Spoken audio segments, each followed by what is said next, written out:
gusto estar nuevamente en esta sesión académica de la Sociedad Mexicana de Trasplante. Le cedo la palabra a los coordinadores, el doctor Daniel Zamora y el doctor Luis Eduardo Morales. Buenas noches. Sí, hola, buenas noches a todos. Soy Daniel Zamora, el coordinador de las sesiones mensuales.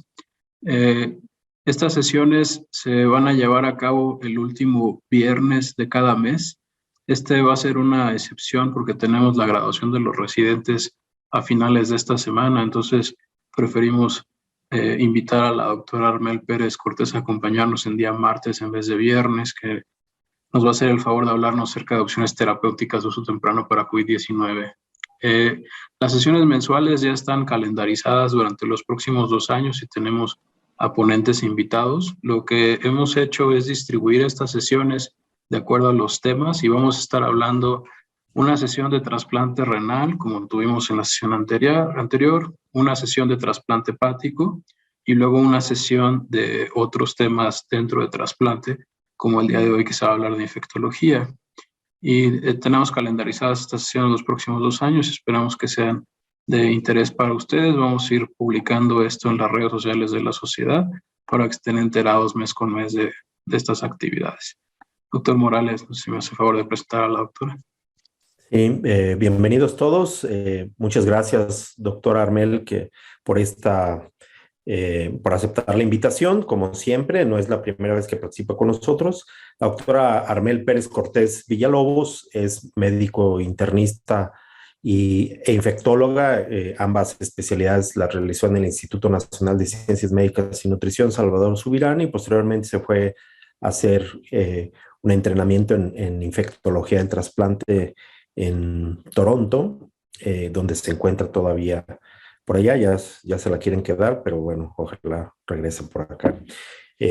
Armel, pues creo que ese es un tema de mucho interés, algo que estamos viviendo hoy en día, nuestros pacientes inmunocomprometidos, que de repente es imposible saber si han logrado una adecuada inmunidad y pues el tener herramientas de uso temprano antes de jugar a la ruleta rusa de si van a responder o no a los otros tratamientos, creo que nos abre una ventana de oportunidad para evitar que se nos compliquen nuestros pacientes, ¿no? Entonces, bienvenida y te cedo la palabra. Muchas gracias y gracias a la Sociedad Mexicana de Transplantes por la invitación. Me siento honrada de estar con ustedes. Bueno, tengo el enorme gusto hoy de hablar acerca de opciones terapéuticas de uso temprano para COVID-19 en receptores de trasplante. Antes que nada, no tengo ningún conflicto de interés con ninguna de las terapéuticas de las que voy a discutir el día de hoy. Y bueno, antes que nada, a pesar de que hablemos en una forma global acerca de los pacientes trasplantados, los sujetos posttransplantados tienen diferentes riesgos de tener COVID-19 o de progresar a COVID-19. Antes los tratábamos de englobar como una entidad, ahora sabemos que este riesgo hasta cierto punto se puede calcular y estratificar, ¿no? El primer factor de riesgo para progresar a un COVID-19 severo es la edad. Sabemos que si además de ser trasplantado, estar con terapia inmunosupresora y ser mayor de 60, 70 años, eso es un riesgo adicional, al igual que presentar comorbilidades como diabetes, hipertensión, entre otras. El estado de vacunación también es un factor predictor muy importante. No es lo mismo estar completamente vacunado con refuerzo a estar completamente vacunado, a estar parcialmente vacunado o no tener ninguna vacuna. Y por último, el uso de inmunosupresores, que afortunadamente con toda la investigación que se ha hecho a lo largo de estos 2 años, hemos aprendido acerca de estos, de cómo interactúan con el virus también y cómo incluso algunos de ellos representan factores de riesgo pronóstico a no responder bien a las vacunas, ¿no? Estos, por supuesto, los organicé de una forma pues espaciada, aunque en realidad no se conoce de forma completa qué combinaciones o cuál de todos son los que confieren el mayor riesgo, ¿no? A esto, aunado al riesgo individual de exposición que tienen cada uno de los pacientes, con quien vive, si convive con niños, si estos niños están vacunados, la profesión a la que se dedica, si tiene factores de riesgo de exposición constante. Entonces, todo esto nos va a poder calcular o podernos darnos cuenta de qué riesgo tienen los pacientes de evolucionar a una enfermedad severa. Y esto es importante y antes que nada Tenemos que recordar que el curso clínico de COVID-19 en sujetos trasplantados hasta este momento es impredecible. Dado a esto, a que es impredecible, estas terapias tempranas de tratamiento son realmente un parteaguas y tenemos varias opciones terapéuticas buenas para estos pacientes. Entonces, esta es probablemente la diapositiva más importante de toda la presentación. Traté de resumir, incluso en forma de escalera y secuencial, los diferentes tratamientos tempranos de COVID-19 en sujetos trasplantados de órgano sólido. Como primera línea de tratamiento temprano tenemos los anticuerpos monoclonales y vamos a hablar de ellos. En un segundo tenemos Remdesivir. En un tercero tenemos Mirtazapine ritonavir, que es llamado Paxlovid, ese es el nombre comercial, y el cuarto que es Molnupiravir. Entonces, hablando de los anticuerpos monoclonales, que son realmente la primera opción terapéutica o la primera arma que tenemos contra COVID-19, básicamente hay dos de los que vale la pena hablar en profundidad. Estos dos se sabe que tienen buena actividad contra la variante Omicron, dado que conforme ha avanzado el conocimiento, también ha avanzado la pandemia y los anticuerpos monoclonales, algunos de ellos han perdido efectividad frente a esta nueva variante. De estos dos anticuerpos monoclonales que tenemos, hay uno primero que se llama Tixagevimab Cilgavimab, que es Evusheld, está fabricado por AstraZeneca, y este es realmente profilaxis preexposición. Este me parece importante que lo mencionemos, sin embargo, no es un tratamiento temprano, es una forma de prevenir. Ahora lo explicaré con mucha más detalle. Y el segundo anticuerpo monoclonal es Sotrovimab, que sin duda ya lo tenemos disponible en algunos países y se está generando también conocimiento. Y Sotrovimab sin duda sí es una opción de tratamiento temprano. Entonces, vamos a hablar del primer anticuerpo monoclonal, que es Evusheld. Y bueno, como les mencioné, estos anticuerpos monoclonales son realmente una forma preventiva de COVID-19. Y básicamente como prevención tenemos dos tipos de inmunidades. Inmunidades activa, que es vacunamos al sujeto con el antígeno, con alguna parte del virus, y el sujeto trasplantado tiene que hacer los anticuerpos a este estímulo antigénico que da las vacunas. O podemos hacer algo que se llama inmunidad pasiva, que es literal, les damos los anticuerpos ya preformados y de esta manera no dependemos de la respuesta humoral del paciente. El principio de Evusheld, que es esta combinación de dos anticuerpos monoclonales, es inmunidad pasiva, es decir, les estamos dando los anticuerpos ya hechos para que se defiendan. Por eso no es un tratamiento, es una medida preventiva, ¿no? Entonces, Evusheld es la combinación de dos anticuerpos monoclonales que están dirigidos a la superficie de la proteína espiga de SARS-CoV-2. Nuevamente se utiliza para prevenir COVID-19 y es una forma de inmunidad pasiva.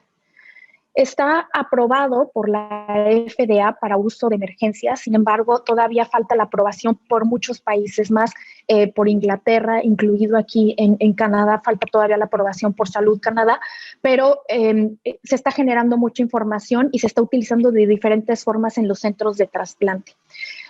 La forma en la que se aprobó por la FDA Evusheld es como una profilaxis preexposición tanto en adultos como en niños mayores de 12 años que pesen más de 40 kilos y que tengan un grado de inmunocompromiso moderado o severo, ahí incluyen a pacientes trasplantados, o que tengan alguna contraindicación a la vacuna de COVID-19. Y pues la ventaja de este Evusheld es que tiene una vida media muy larga a comparación de todas las otras preparaciones de anticuerpos monoclonales. De acuerdo al fabricante, se cree que la vida media después de la administración de estos anticuerpos monoclonales es de 6 meses. Entonces, la evidencia científica que respalda este uso de Evusheld es de un estudio llamado PROVENT. Este estudio aún no está publicado, sin embargo, se presentó en una conferencia y está en la página de la farmacéutica. Y bueno, se puede leer el abstract que se presentó en el Congreso y seguramente se va a publicar pronto. Este estudio PROVENT es un estudio fase 3, es aleatorizado 2:1, es doble ciego y es controlado con placebo. Se reclutaron adultos que no estaban vacunados y que tampoco tenían historia de COVID-19. Y el objetivo primario fue aquellos pacientes que desarrollaban COVID-19 sintomático con PCR positiva, es decir, casos confirmados, a un seguimiento de 183 días. Y bueno, hasta el momento en el que se publicó este abstract, reportaron 5,197 participantes y se concluyó que Evusheld redujo el riesgo de enfermedad sintomática 77% comparado con placebo. Y de hecho, en el brazo de placebo se reportó un caso de COVID-19 severo y 2 muertes. Entonces, es importante tener en cuenta este abstract y sin duda estamos interesados en leer el estudio completo y conocer los detalles, ¿no? Entonces, Evusheld son 2 inyecciones intramusculares, dura aproximadamente 6 meses de acuerdo al fabricante. Por supuesto, no hay información todavía disponible en sujetos trasplantados y en tiempos de la variante Omicron, aunque esta información sí la va a haber porque Estados Unidos sí lo está administrando. Datos preclínicos blandos han mostrado que sí mantiene su actividad neutralizante contra Omicron, por eso se sigue utilizando. Y la forma en la que se está utilizando en algunos centros de trasplante es que, a pesar de que los sujetos trasplantados estén previamente vacunados, algunos centros de trasplante, como ustedes saben, para enlistar y para trasplantar requieren que estén vacunados. Lo que hacen es que los trasplantan e inmediatamente post-trasplante les dan Evusheld, que es pasarle los anticuerpos inmediatamente. Entonces, seguramente vamos a tener información interesante en los siguientes meses acerca de la administración de estos anticuerpos inmediatamente post-trasplante, ¿no?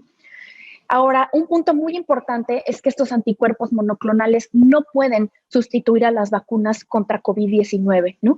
En caso de ser aprobado en nuestros países o que lo tengamos disponible, probablemente vamos a recibir una cantidad muy escasa de Evusheld y por lo tanto es muy importante seleccionar a los pacientes que estén en mayor riesgo de COVID-19 severo y que se beneficien más, ¿no?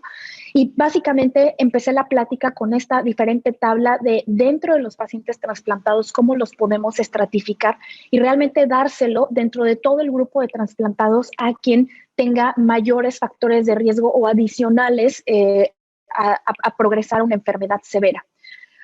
Algunas de las consideraciones, además de esa tabla, pero que se recomienda actualmente el dar Evusheld, es aquellos pacientes que son trasplantados de pulmón, porque sin duda es el órgano que requiere más inmunosupresión.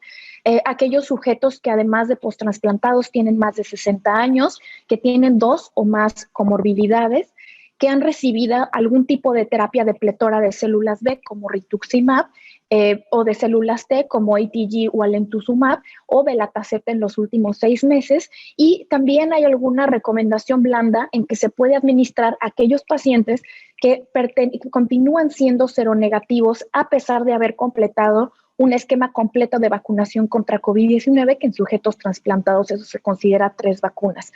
Entonces, en caso de que lo tengamos disponible, vamos a tener que pensar muy bien quiénes son los que más se benefician y probablemente aquí agregaríamos a los trasplantes más frescos o que se encuentran en el momento de inmunosupresión más profunda. Entonces, ahora vamos a hablar, ahora sí, del tratamiento temprano y las opciones terapéuticas tempranas que hay para trasplantados. Y voy a hablar del anticuerpo monoclonal sotrovimab. Y este sí, como ya dije, es un tratamiento temprano. El sotrovimab es un anticuerpo monoclonal que está aprobado como tratamiento temprano en COVID-19 en pacientes que tienen alto riesgo de progresar a enfermedad severa y eventualmente a hospitalizarse. En este rubro, por supuesto, se incluyen los pacientes posttransplantados y probablemente de todas las terapéuticas tempranas, la evidencia que más se está generando es sotrovimab, que sí es utilizado aquí en Canadá, también en Estados Unidos, en Inglaterra y en muchos países ya tiene mucha distribución, por lo que la expectativa es que en los siguientes meses tengamos todavía más conocimiento y más, se genera más información acerca de su uso en sujetos trasplantados. Una de las condiciones es que se administre en los primeros 7 días de haber iniciado con síntomas. Estos 7 días, en algunos centros post-trasplante, se permiten solo 5 días de haber empezado con síntomas, en otros países 7 días. Aquí en Canadá se permite los primeros 7 días. ¿Y por qué los primeros 7 días? Porque se cree que son los periodos con mayor cantidad de virus, ¿no? En el que realmente esta intervención, mientras más temprana sea, se cree que tiene mayor impacto. El Sotrovimab tiene la ventaja de que es solamente una dosis, son 500 miligramos intravenoso, se administra por 1 hora y después se tiene que vigilar al paciente por 1 hora más. ¿De dónde surge la información de Sotrovimab? Sale de este artículo publicado en el New England y está básicamente publicado en los resultados del estudio COMET-ICE, que es en el que se estudió Sotrovimab, y es un estudio multicéntrico, aleatorizado, doble ciego y fase 3. La forma en la que se aleatorizó fue 1 a 1, y son pacientes no hospitalizados y que tenían COVID-19 sintomático, y el estudio original se incluyeron a pacientes que tenían 5 días de haber iniciado con los síntomas. Y que además, para poder ser reclutados, los sujetos tenían que tener al menos un factor de riesgo para progresar a enfermedad severa. El objetivo primario de este estudio fue hospitalización por cualquier causa que durara al menos 24 horas hospitalizado, o muerte también, hasta 29 días de seguimiento después de la aleatorización. Entonces, esta es la tabla de los resultados. Como pueden ver, la hospitalización por más de 24 horas en el grupo de Sotrovimab fueron 3 individuos, placebo 21 individuos.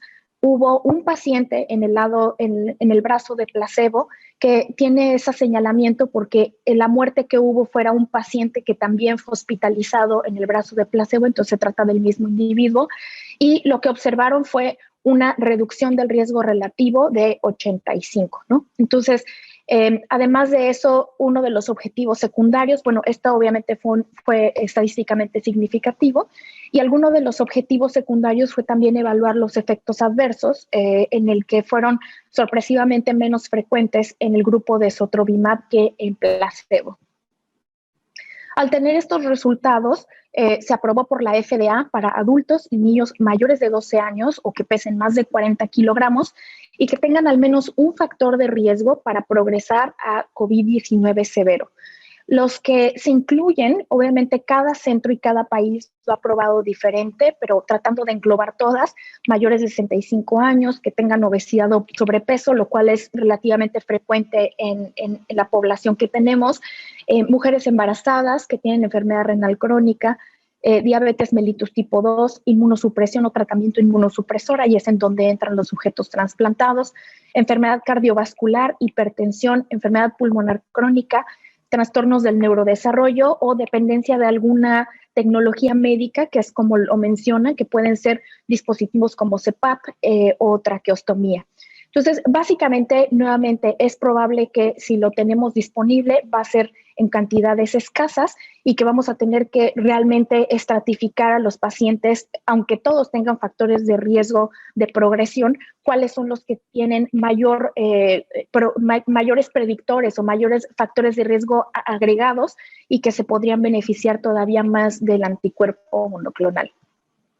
Ahora, ¿cuáles son las limitaciones de la autorización de Sotrovimab? No está autorizado para pacientes hospitalizados para COVID-19, solamente se reclutaron sujetos ambulatorios. No está tampoco aprobado para sujetos que requieren oxígeno, ni tampoco para aquellos que ya usaban oxígeno y que tienen requerimientos mayores de oxígeno. Para esto no se debe de utilizar el anticuerpo monoclonal, porque por la forma en la que actúa, se cree que el uso de anticuerpos monoclonales podría estar asociado a peores desenlaces en pacientes hospitalizados que requieren oxígeno o que se encuentran con ventilación mecánica invasiva. Entonces, definitivamente tenemos que utilizar estas armas si las tenemos escasas, en donde sabemos hay mayor beneficio y dentro de la evidencia científica. Ok, entonces ese es básicamente el tratamiento de primera línea. Como segunda alternativa, voy a hablar de Remdesivir, de Mirnatrevir, Ritonavir y de Molnupiravir, los cuales los tres son básicamente medicamentos antivirales. Y las consideraciones antes de hablar de estos antivirales es que realmente hay que recordar que estos antivirales han sido estudiados en pacientes no hospitalizados, que tienen COVID-19 leve o moderado y que tienen riesgo alto de progresión. Han demostrado disminuir la hospitalización y la muerte comparado con placebo, los tres. Sin embargo, la mayoría de los estudios son antes de la época de Omicron. Lo que se espera es que estos antivirales guarden la misma efectividad en la época actual en la que tenemos Omicron, pero eso está todavía por verse en los siguientes meses. Asimismo, ustedes van a ver ahora que hablemos de cada uno, la gran mayoría de los estudios incluye sujetos no vacunados. Esos son uno de los criterios que incluyeron. Tampoco se sabe si estos antivirales van a tener la misma efectividad, mayor o menor, si se les da a sujetos que sí están vacunados. Entonces, esa también es una reserva.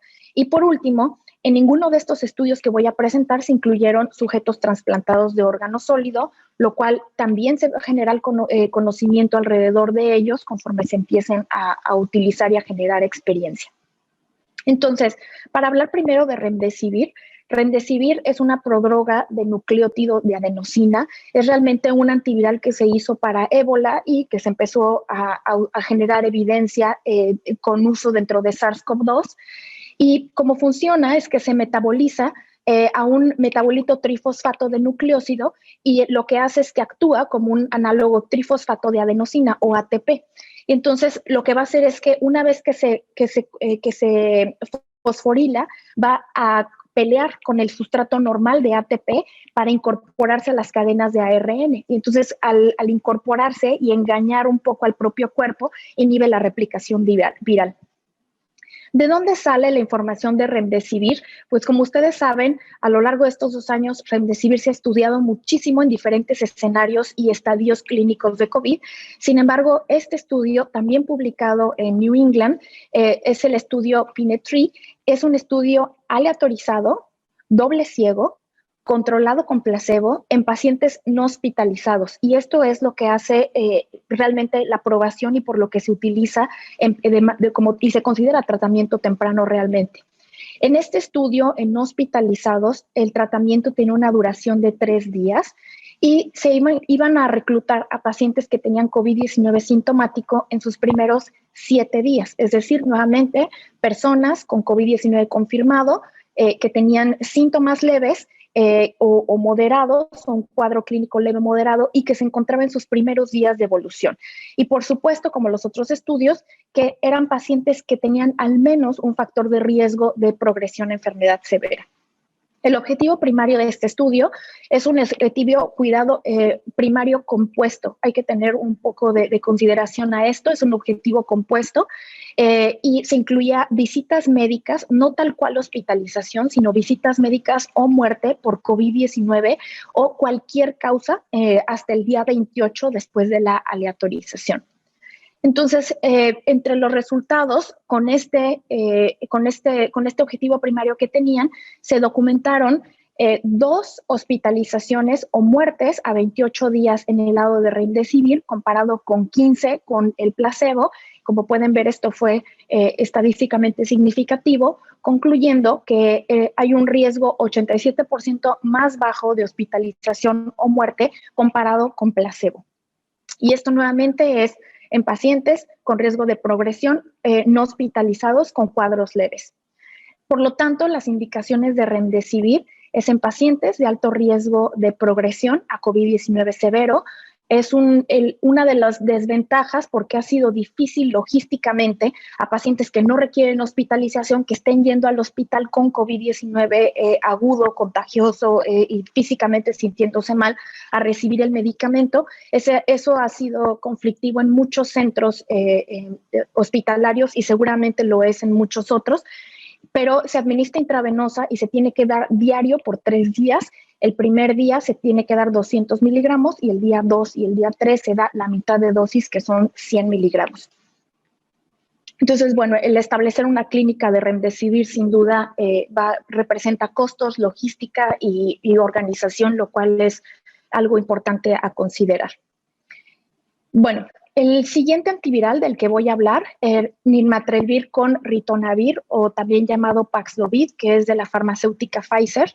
Este es probablemente uno de los antivirales de los que más hemos escuchado hablar pues, en los últimos semanas o meses, y es un antiviral que es un inhibidor de proteasa. Los dos son inhibidores de proteasa, pero a diferencia de los otros antivirales, este sí es específico para SARS-CoV-2, por lo menos nirmatrelvir. Lo que hace es que inhibe la replicación viral y son varias tabletas, eso es algo un poco incómodo. Se da 300 miligramos de nirmatrelvir con ritonavir de 100 miligramos, que son 3 tabletas 2 veces al día, mañana y noche, por 5 días. La evidencia de Paxlovid, de donde surge, es también de un artículo del New England, para que vean que realmente la relevancia que tienen todos estos fármacos. Pocas veces doy una plática en la que solo presente estudios aleatorizados del New England, pero así va a ser con todos estos. Y esta evidencia es el estudio EPIC-HR, que es High Risk, y se publicó la fase 2 y 3 junto. Es un estudio aleatorizado, es doble ciego y es controlado, en el que, otra vez, fíjense, se incluyeron pacientes no vacunados que estaban sintomáticos y no hospitalizados y nuevamente con alto riesgo de progresión. La aleatorización se hizo 1 a 1 y el objetivo primario era hospitalización o muerte por COVID-19 por cualquier causa hasta el día 28. Y entre los resultados muy interesantes se incluyeron 2.246 adultos y, como pueden ver en la tabla de resultados, se dividió en aquellos que fueron tratados con menos de 3 días de haber iniciado con síntomas, que es la población modificada de intención a tratar, o aquellos que se trataron con menos de 5 días de haber empezado con los síntomas. Si nosotros vemos en el lado de los que empezaron en menos de 3 días, hubo 5 hospitalizaciones en el brazo de Paxlovid, comparado con 44 hospitalizaciones en el lado de placebo, y hubo 9 muertes en el brazo de placebo, comparado con ninguna en el brazo de Paxlovid. Y bueno, esta diferencia, como pueden ver, es de menos 5.81 puntos percentuales,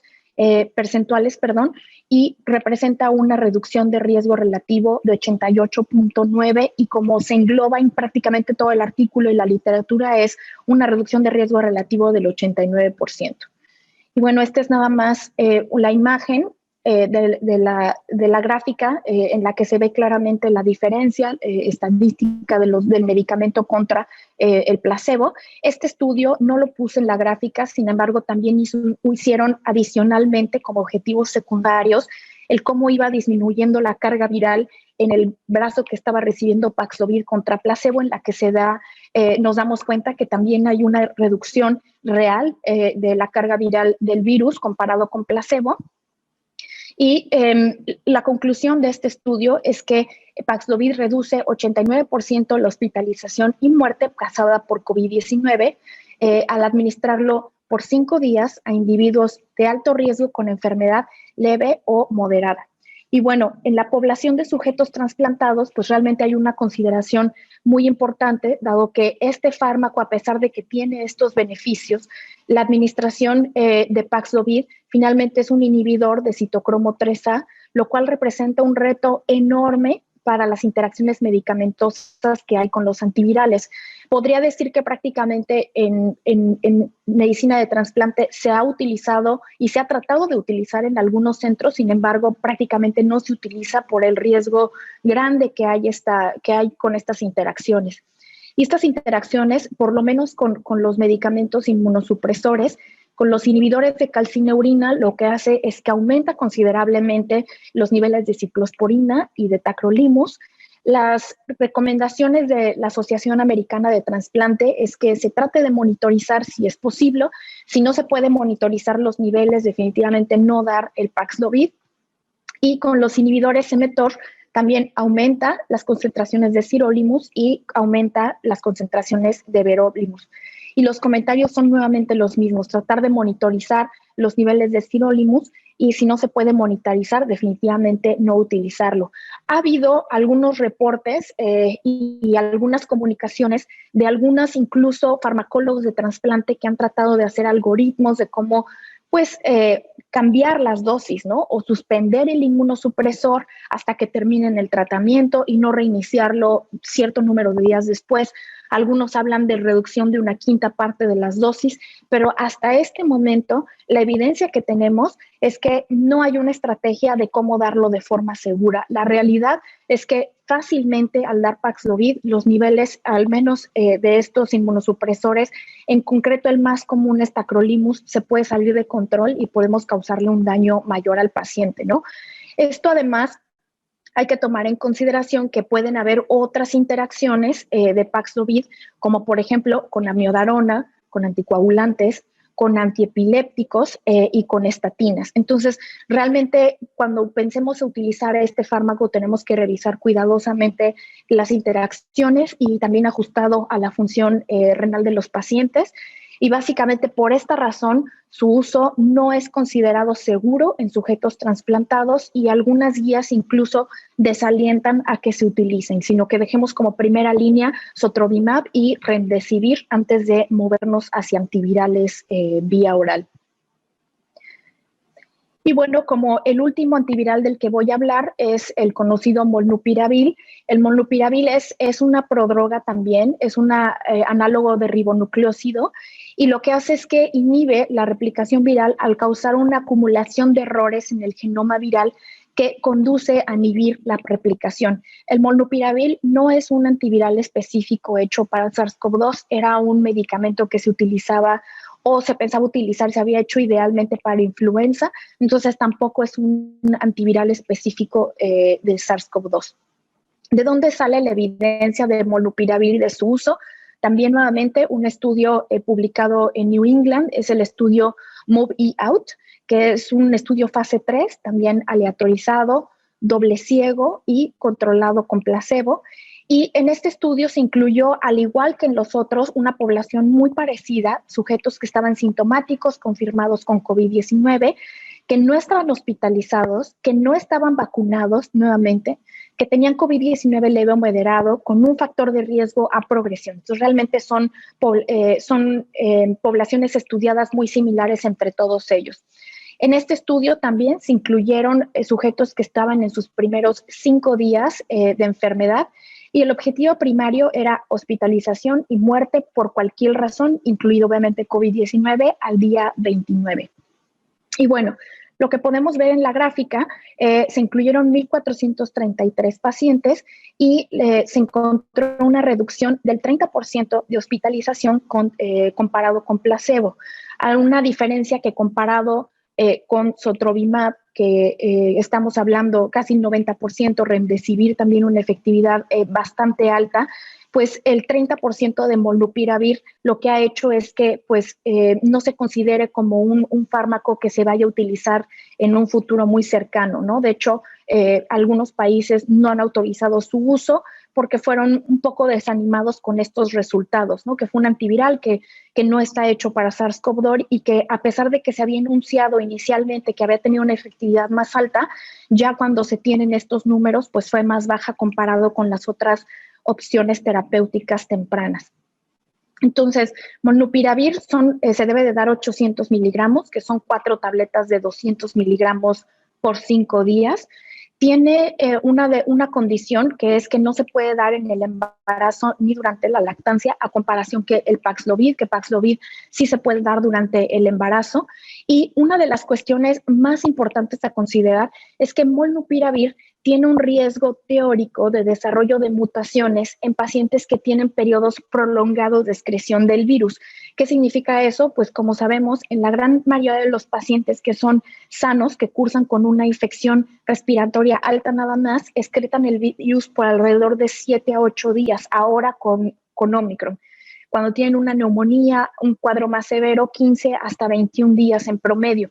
Sin embargo, los sujetos profundamente inmunocomprometidos, sobre todo los trasplantados de médula ósea, neutropénicos y de órgano sólido, se ha visto que ellos pueden excretar el virus por muchísimo tiempo más, 50, 100 días, más de 100 días se ha reportado en algunos casos y en algunas enfermedades severas. Y estos pacientes inmunocomprometidos que excretan el virus por tanto tiempo y que son tratados con antivirales, por ejemplo, en otras variantes se vio con remdesivir, pues el virus muta, adquiere mutaciones. Entonces, una de las consideraciones también a tener que pensar antes de utilizar molnupiravir es que sí hay este riesgo teórico de desarrollo de mutaciones, como lo hay con Paxlovid también si es dado inadecuadamente, ¿no? Entonces, una de las conclusiones sería que molnupiravir pues, realmente tiene una efectividad un poco menor que otras opciones terapéuticas, por lo que se debe de utilizar con reserva cuando otras opciones sí están disponibles. Y bueno, para concretar un poco cuáles son las recomendaciones de la Sociedad Americana de Trasplante, lo que dicen es que Paxlovid, como mencionamos, puede ser bastante difícil su manejo en sujetos trasplantados por las interacciones medicamentosas difíciles y riesgosas que pueden tener en sujetos trasplantados. El molnupiravir realmente parece tener una eficacia pues baja y eso ha desanimado un poco su uso en esta población de pacientes y por lo tanto refuerzan que los anticuerpos monoclonales, sobre todo Sotrovimab, y la administración como pacientes ambulatorios de remdesivir son las dos terapéuticas ideales para sujetos trasplantados. Algunas de las siguientes preguntas va a ser si podemos hacer las dos cosas, si les podemos dar anticuerpos monoclonales y además les podemos dar remdesivir o si les podemos dar Sotrovimab y además les podemos dar Paxlovid. La realidad es que eso no está estudiado todavía, no está recomendado dar dobles terapias. Por supuesto tiene un tinte ético también, dado que son fármacos que en general no tenemos disponibles, pues estárselo dando al mismo paciente es un poco cuestionable si está basado en nada, porque no hay evidencia todavía de tratamientos conjuntos, aunque es muy probable que la evidencia en los siguientes meses juegue con toda esta evidencia y nos diga cuál es la mejor forma de darlo, cuándo vacunarlos, cuándo ponerles anticuerpos monoclonales, cuándo vacunarlos después de haberles puesto anticuerpos monoclonales y toda esta información que se va a generar, esperemos, en los siguientes meses. Y bueno, como conclusiones, tenemos hasta el momento disponibles diferentes líneas de tratamiento temprano de COVID-19 en sujetos trasplantados. Necesitamos estandarizar y conocer las indicaciones en las que administramos y asignamos estas opciones terapéuticas para que sean de mayor beneficio a los pacientes.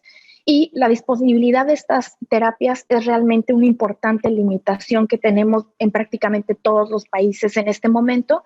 Y por supuesto, a comparación de toda esta narrativa de que Omicron da un cuadro mucho más leve y con las vacunas estamos protegidos contra hospitalización, nuestros pacientes trasplantados se salen absolutamente de toda esta narrativa. Seguimos viendo en los hospitales pacientes que están completamente vacunados y que sí cursan con COVID-19 grave, por lo que las medidas preventivas, la vacunación y todo lo que sabemos de ventilación, lavado de manos, etcétera, siguen siendo una de las piedras angulares de preventivas contra COVID-19. La pandemia no ha acabado, pero la pandemia para los sujetos trasplantados está muy lejos de terminar. Entonces, como último mensaje, hasta este momento tenemos muchas herramientas preventivas y de tratamiento. Es poco probable que sigamos viendo nuevas vacunas, nuevos tratamientos antivirales. Lo más probable es que perfeccionemos lo que ya tenemos. Ya sabemos cómo prevenir esta infección. Nos tenemos que concentrar en trabajar con lo que ya tenemos ahorita en las manos. Y muchas gracias nuevamente por la invitación.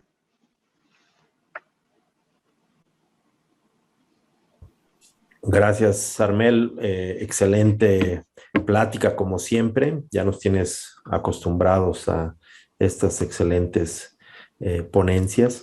Y bueno, vamos a dar apertura a la sesión de preguntas. Pueden utilizar el chat o el área de preguntas y respuestas de los que estén en Zoom para hacer las preguntas. Por aquí veo una pregunta de la doctora María Dolores Camargo que dice: experiencia con uso de remdesivir en pacientes trasplantados renal con disfunción del injerto. ¿Cuándo no usar? ¿Cuándo sí? Pues la indicación es básicamente cuando el paciente se encuentra en los primeros 5 días de evolución y nosotros sí estamos dando remdesivir como pacientes ambulatorios. Ha sido, como expliqué, complicado hacer como todo el vínculo y hacerlo muy rápido sin que pasen más días de evolución. pero se puede dar remdesivir con la posología que mencioné por 3 días. Pues muy bien, te mandan muchas felicitaciones. Por aquí otra pregunta de Ismael Gracias. Mendoza. Dice, ¿existe evidencia respecto sobre el efecto inhibidor que el esquema inmunosupresor de mantenimiento para trasplante tiene sobre las vacunas contra COVID-19? Sí hay. Hay ya digamos, una revisión sistemática de los diferentes, no solamente los inmunosupresores, sino todos los factores que pueden condicionar que un sujeto trasplantado de órgano sólido no responda a las vacunas. Y lo que son significativos son pacientes que son mayores de 65 años, pacientes que tienen 3 esquemas inmunosupresores, que tienen 3 inmunosupresores diferentes, triple terapia, y mofetilmicofenolato, como ya sabemos, es un factor de riesgo independiente a no responder a diferentes vacunas. Esta no fue sorpresa, creo que eso se ha visto en las diferentes vacunas, que los pacientes que están con mofetilmicofenolato suelen tener una respuesta humoral menor. Y recientemente también esta semana salió un estudio en el que se veía que los pacientes que eran pacientes más reumatológicos, pero que reciben rituximab, también es un factor de riesgo independiente para no tener buena respuesta a la vacuna, y que es de acuerdo a lo que vemos realmente. Yo, en mi experiencia clínica personal, he visto varios pacientes que han recibido rituximab y que tienen esquema de vacunación completo, incluso con refuerzo, y cursan con enfermedad moderada o severa. Entonces, sí, definitivamente eso está estudiado. Y también hay algunos estudios en camino acerca de reducción de dosis o suspenderlo. Hay 2 estudios grandes en Estados Unidos que están proponiendo el suspender, son de los institutos nacionales de Estados Unidos que están haciendo eso, y lo que están haciendo es suspender la inmunosupresión, vacunar y esperar 2 semanas y ver si eso ayuda un poco a la respuesta celular y humoral. Entonces, creo que es uno de los estudios que estamos esperando todos, y que está todavía en reclutamiento. Así es. Digo, finalmente los Belatacept también es una droga que les pega durísimo, ¿no? Responden Claro. menos que aquellos con micofenolato. Y pues sí, la cosa va a ser en aquellos que tengan ciertos factores de riesgo, como suspender inmunosupresión, ¿no? Siempre da frío, y más si es prolongar 2 o más semanas para algo que es meramente preventivo. O sea, yo creo que yo no lo haría en algunos de mis pacientes, definitivamente, ¿no? Bueno, lo que pasa es que la historia de cada trasplantado es muy diferente, ¿no? Entonces, tratar de decir vamos a suspender antes de vacunar es algo muy injusto, ¿no? Porque no realmente no te da la profundidad en qué punto de trasplante, cuál es su historia de rechazo, es algo un poco burdo, pero sin embargo sí creo que, sobre todo cuando se hicieron disponibles las vacunas de COVID-19, había mucha inquietud de le suspendo el mofetil, le suspendo la prednisona. Esa es una inquietud que prevaleció, y que todos queríamos saber si le modificábamos, cuando eso jamás se ha hecho a ninguna vacuna, ¿no? Parece que... Y que a la vez seguramente vamos a tener una respuesta diferenciada. O sea, es decir, no todos los pacientes, aunque le suspendas, van a responder, y algunos, aunque no le hubiera suspendido, pues hubieran respondido bien, ¿no? Creo que estos medicamentos de uso temprano es una buena alternativa. Es decir, tú haces todas las medidas preventivas que, como tú lo pusiste en tu diapositiva, es obligado, ¿no? Hay que seguir con las medidas preventivas, aun cuando los gobiernos, por motivos políticos, económicos, recomienden eliminar el cubrebocas. Pues obviamente nuestros pacientes deberán continuar con el uso de cubrebocas y vacunarse cuando vengan las dosis de refuerzo y demás. Y eventualmente, pues si se te infecta, pues tienes estas herramientas que acabas de presentar. Pues ojalá estén disponibles en México en algún momento del futuro cercano, y pues bueno, tenemos otra herramienta sin necesidad de estar suspendiendo inmunosupresores, ¿no? Por supuesto. Sí, de acuerdo.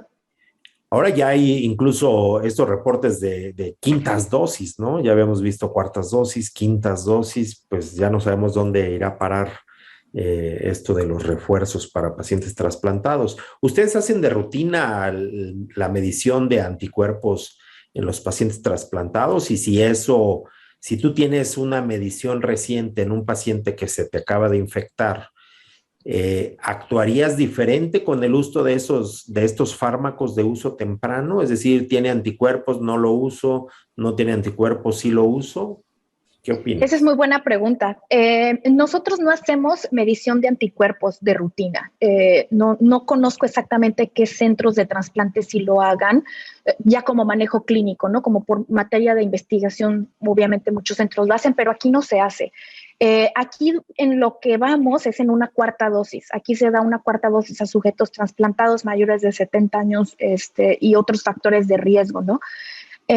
A mi perspectiva, yo creo que necesitamos no solamente dejar de dar refuerzos, sino se tiene que perfeccionar la vacuna. Probablemente en lo que va a cambiar un poco el juego, va a ser la llegada de las vacunas intranasales, porque toda esta inmunidad innata que tenemos en el tejido nasal sin duda puede cambiar mucho las cosas. O sea, el desarrollar inmunidad celular a nivel local antes de que el virus entre al cuerpo, creo que eso es algo que vamos a ver en los siguientes meses. Mejores vacunas actualizadas a Omicron, que sin duda este Omicron tiene 33 mutaciones a la espiga, a la proteína espiga, que sin duda tantas mutaciones, se trata prácticamente de un virus diferente y necesitan ser actualizadas más que seguirnos poniendo la misma intramuscular sin actualizar. Entonces creo que tiene que haber una evolución a las vacunas de segunda generación. Y contestando la pregunta, no, nosotros, si tenemos un paciente, por ejemplo, que desarrolla un COVID leve, que está en sus primeros 7 días de tratamiento, ni siquiera les medimos anticuerpos monoclonales, no les preguntamos casi si está vacunado o no al sujeto trasplantado y les damos Otrovimab. Ahora, creo que una de las indicaciones que sí puede tener Evusheld, que es como profilaxis, no como tratamiento, es que si tenemos estos pacientes que tienen ya su esquema completo, es decir, 3 dosis, y que siguen sin tener anticuerpos, ellos miden RB, no son antiespigas, son otros anticuerpos. Si siguen negativos, sí sugieren, y así fue como lo aprobó la FDA, que se pueda dar Evusheld, que tiene una duración de 6 meses, como para tratarlos de vacunar, ¿no? Muy bien. Alina Flores de Monterrey menciona, te felicita y dice, ¿tienen alguna experiencia con baricitinib, esos inhibidores de las JAK-sinasas, en trasplantes de órganos sólidos? Y si es así, ¿cuál es su experiencia? Pero me imagino que es en etapas más tardías, ¿no? Sí, saludos a Lina, qué padre que nos estés viendo. Sí, esta plática realmente estaba orientada a tratamientos tempranos, ¿no? En tratamientos pacientes hospitalizados, seguimos como con las mismas conductas. En algunos casos remdesivir, aunque ya no se hace mucho, en pacientes que ya están hospitalizados, porque en teoría todos lo recibieron de forma temprana, eso sí se está haciendo aquí, pero no tenemos tanta experiencia con baricitinib. Aquí lo que se estuvo dando fue dexametasona. No tengo experiencia personal dándola.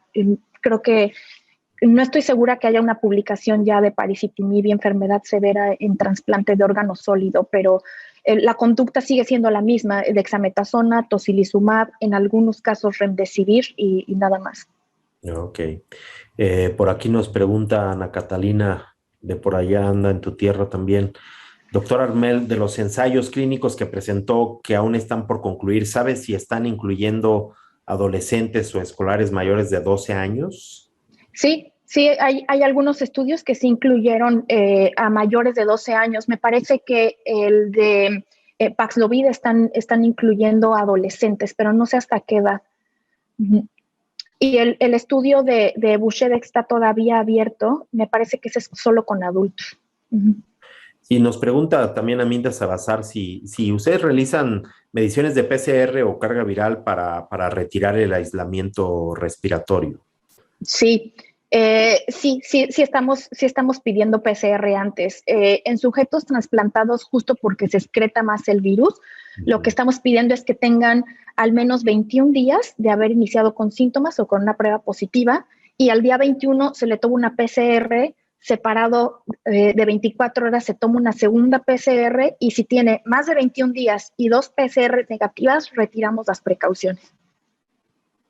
La verdad es que se hace en muchos centros se ha hecho lo mismo, en centros como España y algunos europeos se sigue haciendo esto, tal vez sin tanta evidencia, pero esa es la conducta que se sigue aquí de control de enfermedades.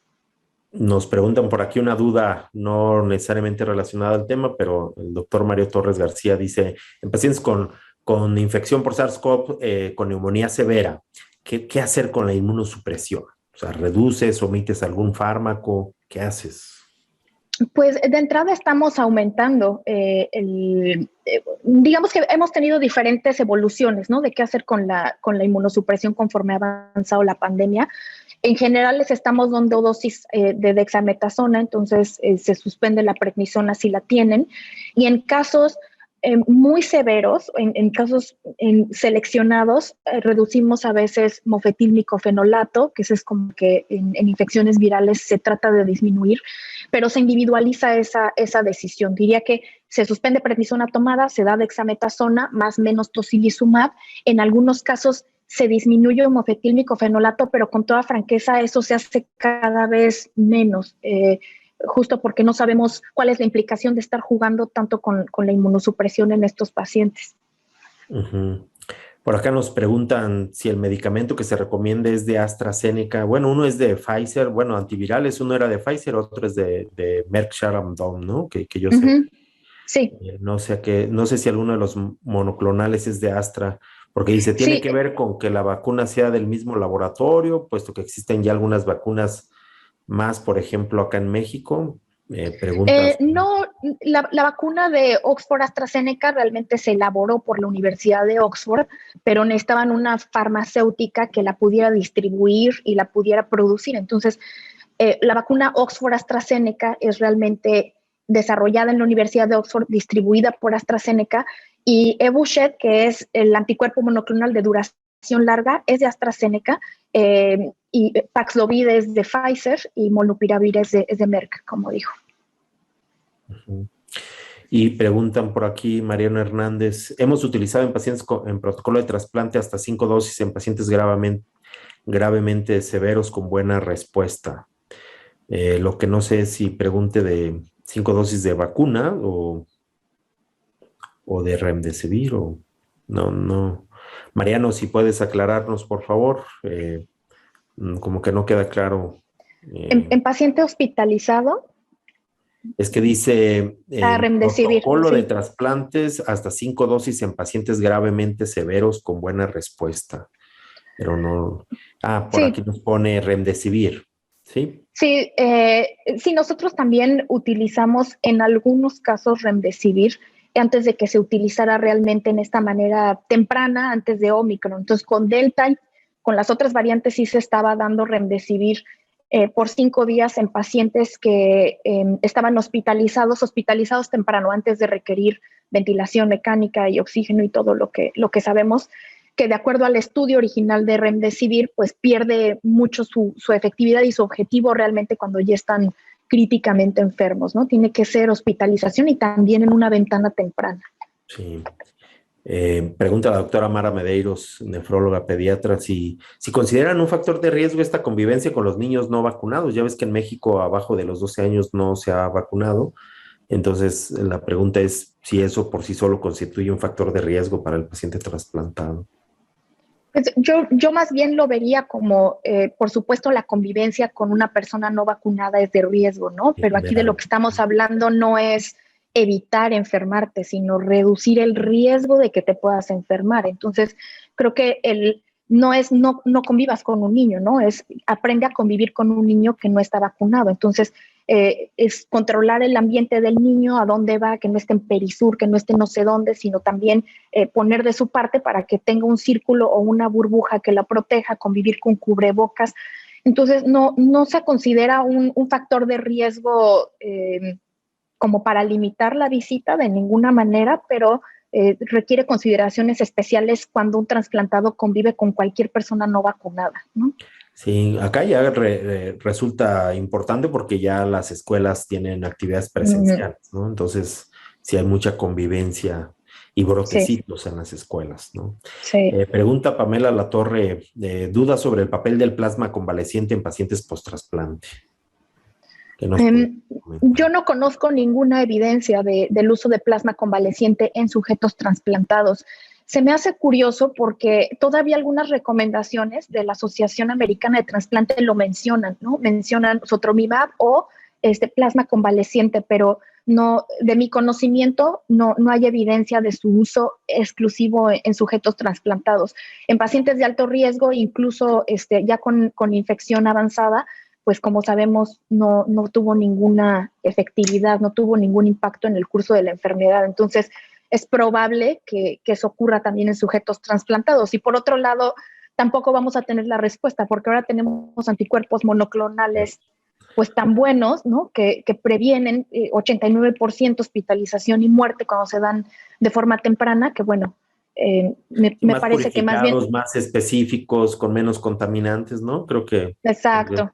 Era una mucha mejor opción que... Sí, el plasma tiene muchas preguntas, ¿no? ¿Qué concentración, qué dosis?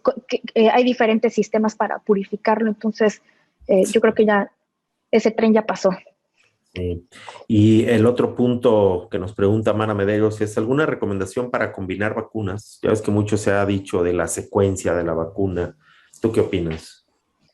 Pues Inglaterra es el único que ha dado información acerca de combinación de vacunas en sujetos trasplantados, porque muchos de su población recibió Oxford AstraZeneca porque fue lo que tuvieron disponible, y luego recibieron Pfizer. Y como sabemos, pues es el combinar diferentes plataformas de vacunas parece ser pues lo que da mayor efectividad. Ahora, vivimos ya en un mundo diferente, ¿no? En el que se hablaba de efectividad contra enfermedad sintomática, y en Omicron se están reportando pues que el 80 y tantos, 90 y tantos % de casos ocurren en personas vacunadas. Entonces, creo que habrá que volver a replantear otros objetivos de la vacunación que no sea enfermedad sintomática, que fueron cuando había mayor beneficio combinando vacunas. En términos generales, en diferentes experiencias, no solamente en sujetos trasplantados, pero en adultos, combinando vacunas o sin combinar vacunas, la protección a mortalidad y enfermedad severa era muy buena en sujetos no trasplantados, ¿no? En sujetos no inmunocomprometidos. Entonces queda un poco esa interrogante. No hay hasta este momento una recomendación robusta y mucho menos evidencia que diga es mejor que te pongamos vacunas diferentes. No, lo que sí parece haber una importante diferencia es tener inmunidad híbrida, es decir, haber tenido la enfermedad y adicionalmente estar vacunado. Entonces, creo que este deseo un poco que teníamos de combinar vacunas es mejor, se ha suplantado por tener inmunidad natural más inmunidad por la vacuna. Entonces, creo que ese va a ser un factor protector que probablemente tenga mayor durabilidad de lo que pensamos, ¿no?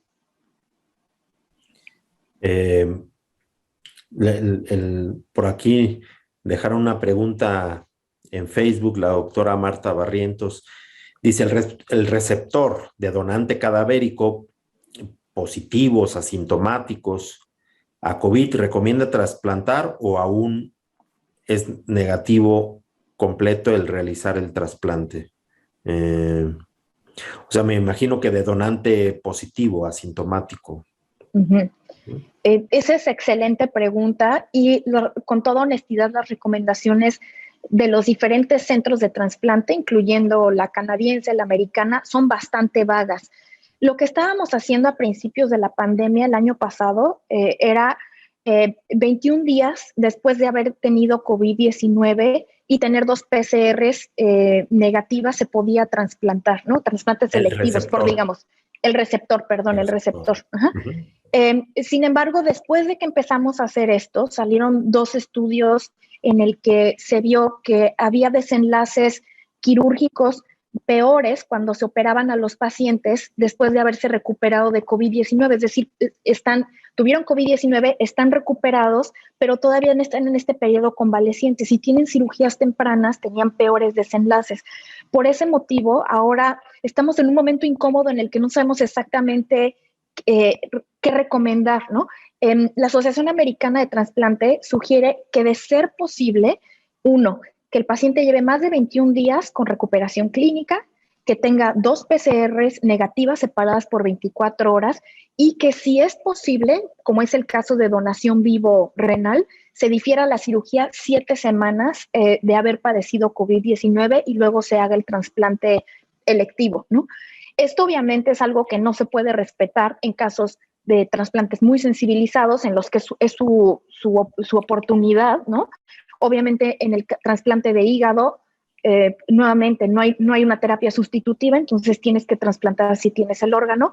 Entonces está todavía un poco laxa y sin mucha solidez esta recomendación, pero bueno, en términos generales sería, si el receptor de órgano tuvo COVID, esperar al menos 21 días, documentar por 2 días seguidos que tiene PCR negativa, y de ser posible que sea un trasplante electivo, diferir 7 semanas, que eso es lo que recomienda la AST, y si en caso de que requiera un trasplante pues urgente por el perfil del paciente, se puede llevar a cabo pues sabiendo que hay un riesgo en teoría un poco mayor, ¿no? Pero bueno, yo creo que esa recomendación se tiene que replantear también basada en evidencia, ¿no? Claro, y la cosa es que se ha generalizado y tenemos pacientes asintomáticos que le tomas el hisopado de rutina y ahí cuánto te tienes que esperar, o sea, nunca tuvo síntomas, no tiene marcadores de inflamación ni nada, pues parece medio exagerado establecer comparaciones con aquellos que tuvieron muchas alteraciones endoteliales o cambios de inflamación, que es muy diferente, ¿no? Que se ha hecho acá, ya tuvimos el caso, un potencial receptor asintomático completamente y bueno, pues como así están las recomendaciones, no diferencian si es asintomático o no, pues es selectivo, habrá que esperar 7 semanas, ¿no? Pero ¿qué pasa con el donante? O sea, ya ves, hay una experiencia por ahí de la Cleveland Clinic y muchas otras experiencias donde pues están metiendo pacientes con PCR positiva, donante fallecido, PCR positiva y los meten y hasta ahorita pues no está mal los resultados, o sea, no han tenido casos de infección transmitida por el órgano. Entonces, no sé si tengas alguna información al respecto. Sí, cuando el donador es el que es positivo, donador cadavérico también es un escenario interesante, pero de eso ya se ha generado más información. Los primeros que empezaron a hacer eso fueron los italianos, que sacaron varios cortes de 40, luego 100 pacientes en el que los donadores eran positivos. Y por ahí hay algunas casos de serie de casos en Estados Unidos, pero la realidad es que muchos centros en Estados Unidos están usando órganos de donadores COVID positivo. En este momento con Omicron menos, pero en la ola de Delta, la verdad es que sí se utilizaron muchos órganos que eran COVID positivo, justo porque la posibilidad de transmisión de como infección derivada del donador, pues es baja. En órganos trasplantados no pulmonares, ¿no? Es decir, si es un órgano abdominal como el riñón o el hígado, dado que la transmisión por sangre de SARS-CoV-2 es básicamente inexistente, pues se sabe que la infección transmitida por el donador pues también es muy, muy baja, ¿no? Por ahí hay casos reportados aislados de hígados, de riñones que fueron donados de donador cadavérico infectado con COVID-19 con buenos resultados. Entonces, yo creo que en el 2021 hubo mucha actividad en la que el donador seguía positivo o murió por COVID-19 y se trasplantaron. Espero que salgan más cortes en el futuro. Sin embargo, la postura de AST, a pesar de que Estados Unidos lo ha hecho tanto, la postura de AST es que no se haga fuera de protocolos de investigación y un poco estandarizando las conductas, justo porque no sabemos hasta qué punto el estar haciendo eso, a lo mejor les va bien en la cirugía, a lo mejor no, pero no sabemos qué pasa a largo plazo con esos tejidos que estaban padeciendo una enfermedad finalmente sistémica, ¿no? Entonces, es probable que los resultados sean buenos cuando se acabe de publicar toda esta información. Sin embargo, hay que mantener humildad y saber que no sabemos muy bien lo que estamos haciendo y que se debe de hacer con protocolos de investigación todavía, ¿no? Porque sí puede haber implicaciones a largo plazo que no conozcamos. Sí, todavía hay mucho por conocer, ¿no? Y obviamente, pues pulmón suelen no tocarlo para... No. En estos casos, ¿no? Algunos ni corazón. Sí. Básicamente órganos abdominales nada más. Exacto. Bueno, pues creo que ya llegamos al tiempo. Por aquí no veo más preguntas. Muchas felicitaciones siguen llegando. Gracias, muchas gracias. tanto de México como del extranjero. Hay mucha gente que se ha conectado de Perú y otros países. Y bueno, pues no sé, Daniel, Mara, si tengan algún comentario.